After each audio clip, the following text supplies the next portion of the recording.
네, 반갑습니다. 35번 본문에 보게 되면, 첫 번째 줄에 부탁해서 자주 사유하라고 이제 조언하신 5가지 숙고는 처음으로 볼 때는 꽤 우울한 내용입니다. 그래서 이제 노화, 질병, 죽음, 이별, 이건 누구도 피할 수 없는 거죠. 그래서 우리의 삶은 그냥 이것이다. 이렇게 생각을 하게 되면 우울함에 빠질 수도 있습니다. 그러나 부탁께서는 당신을 거기에 내버려 두지 않았습니다. 뒤에 보면 그는 이어서 5번째, 즉 깜마에 관한 숙고로 넘어갑니다. 그래서 깜마를 우리가 완전히 마스터하면 탈출구가 있다라는 뜻이죠. 그래서 그 앞에 4가지는 상회가라는 감정을 일으키는 겁니다. 상회가를 딱 일으키는 것. 즉, 이 삶이라는 게 노병사 이별이더라, 주로. 끔찍하다라는 거죠. 이 노병사에서 벗어날 길이 없을까? 그 간절함. 그 다음에 벗어나기 위해서 노력하는 그런 자세 있죠. 그 상해가라는 감정은 그런 것들을 일으키는 거죠. 즉, 탈출구에 대한 진심 어린 어떤 탐구. 그죠? 그 다음에 이제 수행의 원동력이 되죠. 그 다음에 간절함이 이 노병사 이별을 벗어나기 위한 간절함 이런 것들을 일으키는 그런 감정적인 문제입니다. 이거 상회가는. 그리고 뒤에 이제 5번째 이제 깜마. 요건 이제 빠사다와 관련된다고 말씀드렸죠. 저기 이제 탈출구에 대한 확신, 탈출구 있다 이렇게 말씀하셨죠. 사성제, 특히 이제 팔정도를 얘기를 하는 겁니다. 깜마가 행위니까 올바른 행위를 닦으면 가능하다 이런 뜻이죠. 그래서 이제 그런 의미다라고 보시면 됩니다. 밑에 이제 각주에 보게 되면 깜마를 완전히 익힌다면 현재 순간을 중심으로 우리가 하는 행위를 이해하고 쌍카라를 이해하고 즉 마음 관찰을 얘기를 합니다. 올바른 방향으로 개발하는 과정. 그래서 우리가 지금 현재 순간에 뭔가를 계속 조작하고 있구나. 이 조작 때문에 어떤 결과가 달라지는구나. 이걸 알게 되면 이 현재 순간에 우리가 선택하는 행위를 바꾸겠죠. 그 행위를 바꿀 수 있는 가장 좋은 방법, 팔정도입니다. 이걸 이제 얘기를 하시는 거고, 그 다음에 다음 페이지 보게 되면 이욕과 우울함은 당연히 구분해야 됩니다. 그러니까 우울함은 이제 의기소침, 그 다음에 체념, 그 다음에 포기, 그 다음에 그냥 받아들이는 수동적인 받아들임 이런 것들입니다. 근데 이욕은 그게 아니죠. 부처님께서는 사성제를 얘기를 할 때, 말씀을 하실 때, 이 팔정도를 이제 얘기를 하시는 거는 적극적으로 뭔가 행위를 하라는 겁니다.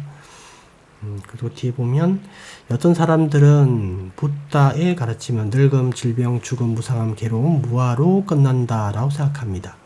그 삼특상을 우선시하는 경우가 많죠. 이게 핵심이다. 이게 불교의 가르침의 핵심이다. 이렇게 보는 입장이 좀 많이 있습니다. 근데 이제 그것은 포기하라. 그 무엇도 노력할 만한 가치가 없다. 왜냐하면 모든 게 무너지기 때문이다. 라는 메시지인 것 같습니다. 어떤 사람들은 그런 태도를, 즉 이런 어떤 체념하고 받아들이고 포기하는 이런 태도가 바로 이욕이다. 이제 이렇게 얘기를 한다는 거죠. 전혀 다른 말입니다. 이욕, 열정의 식음은 이 괴로움의 원인의 이제 소멸을 얘기를 하죠. 3가지 따나, 깜마 따나, 바와 따나, 윗바와 따나. 이거의 제거를 얘기를 하는 겁니다. 전혀 다른 거예요. 그죠? 삼특상, 즉 이제 우리가 모든 게 변하고 모든 게 무너지기 때문에 그냥 있는 그대로 받아들이고 체념하고 31세계에서는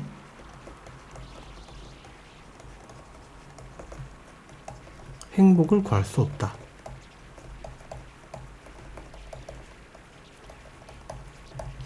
또는 뭐 영원한 행복이라는 없다. 영원한 행복이라는 것은 실제 없다.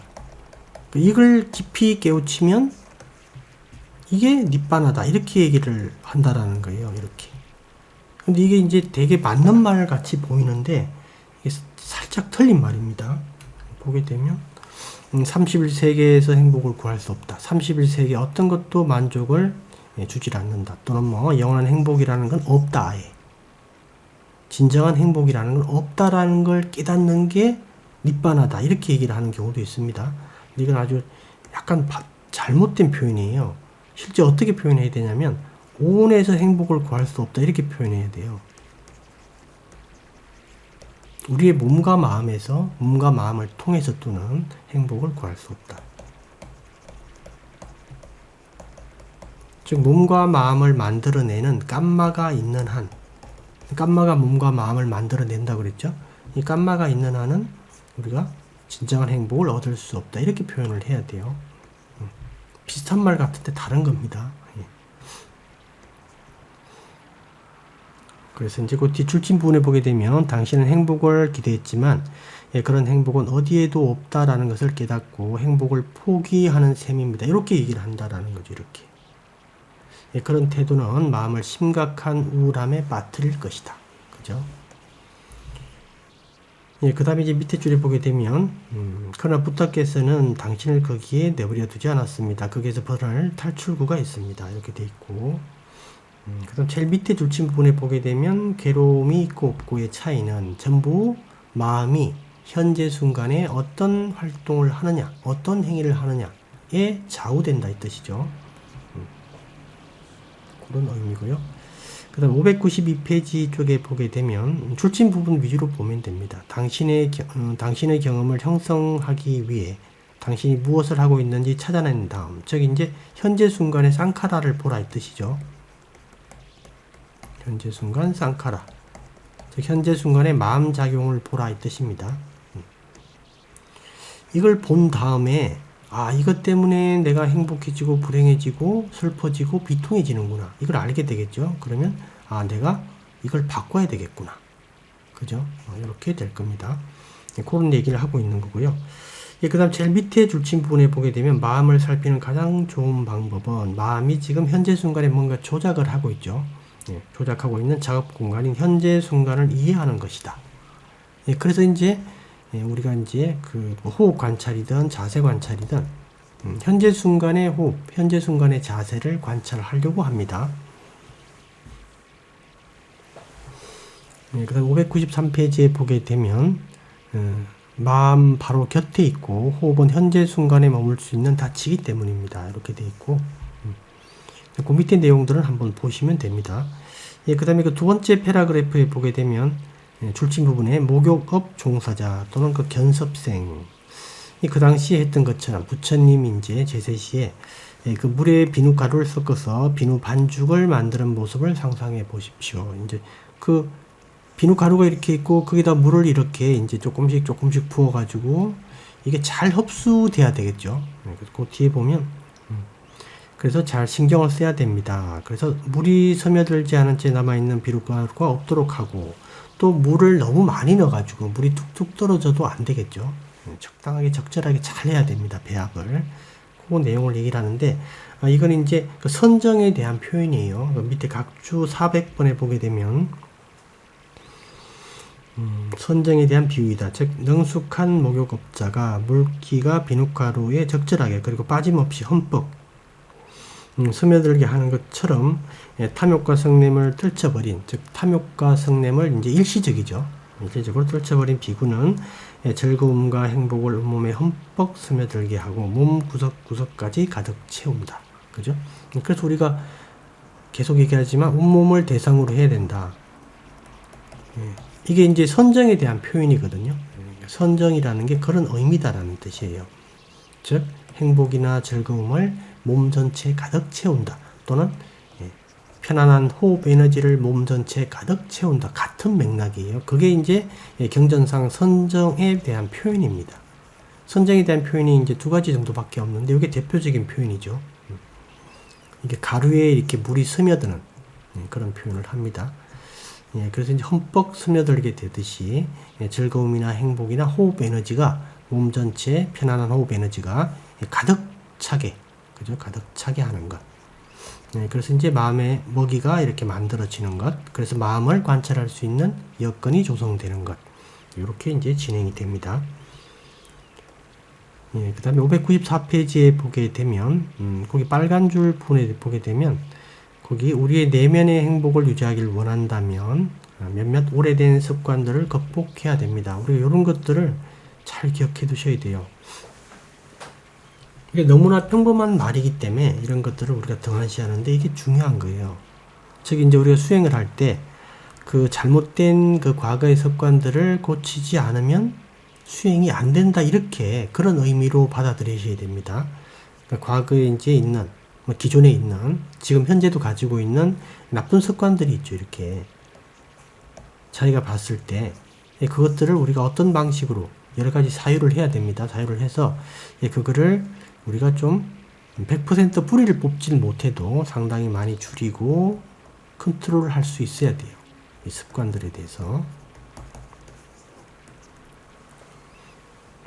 그 다음에 이제 그 밑에도 이제 빨간 줄 부분에 보게 되면 우리가 수행을 보통 하루라는 게 24시간인데 24시간인데 여기서 이제 잠자는 시간하고 뭐 식사하는 시간을 우리가 이제 뭐 다 좀 빼게 되면 한 10시간 뺀다고 치고 14시간 이렇게 남죠.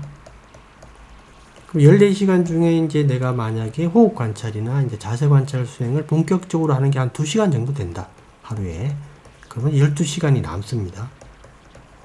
그럼 12시간이 남는데, 이때 우리가 뭔가를 하질 않으면, 이때 어떤 수행의 연장을 하지 않으면, 수행의 연장이 없으면, 수행의 진전이 나타나기가 어렵겠죠. 왜냐하면 2시간 할 때는 우리가 새로운 습관을 기르지만 12시간 수행을 안 할 때는 과거의 습관으로 돌아가기 때문에 과거의 습관을 바꿔야 되는데 못 바꾸죠. 그러니까 이제 그런 점을 잘 기억해야 되고, 일상에서 어떻게 내가 수행을 유지할 것인가, 이걸 항상 연구해야 됩니다. 그 다음 595페이지의 그 빨간 줄 보게 되면 우리가 여기서 하고 있는 호흡 관찰뿐만 아니라 그 깨어있음을 일상으로 확장하려고 하는 것, 이런 노력, 이 두 가지가 수행이라는 거예요. 즉 수행 시간에 하는 것, 그 다음 일상에서 하는 것, 이 두 가지를 우리가 수행이다라고 얘기를 한다라는 겁니다.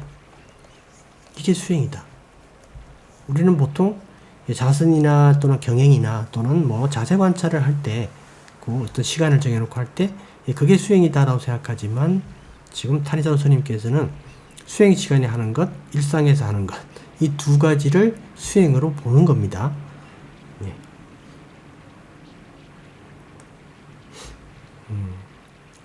596페이지는 줄친 부분에 당신은 현재 순간이 항상 조작되고 있다라는 사실을 알게 될 것입니다. 현재 순간, 우리가 마음 관찰을 하게 되면 마음이라는 게 현재 순간에 뭔가 결정을 하고 어떤 역할을 계속 하는구나. 그것 때문에 어떤 우리가 경험하는 거 있죠. 행복을 경험하든 불행을 경험하든 이게 달라지는구나. 이걸 알게 된다라는 겁니다. 그러면 이 현재 순간의 행위를 올바르게 해야 되겠구나. 이렇게 되겠죠. 그러면 이제 팔정도를 당연히 닦게 되는 것이다. 현재 순간의 올바른 행위가 팔정도니까. 그죠? 그런 내용들이고, 거기 한번 보시면 되고, 그 다음에 거기 이제 줄친 부분에 보게 되면 그런 말이 나오죠. 두 번째 줄에 현재 순간은 결코 목표가 될 수 없다. 현재 순간은 과정이다. 그죠? 길의 일부분입니다. 마음을 관찰할 수 있는 하나의 요소죠. 그런 내용이다. 그 다음 597페이지는 잠시 뒤에 보도록 하겠습니다.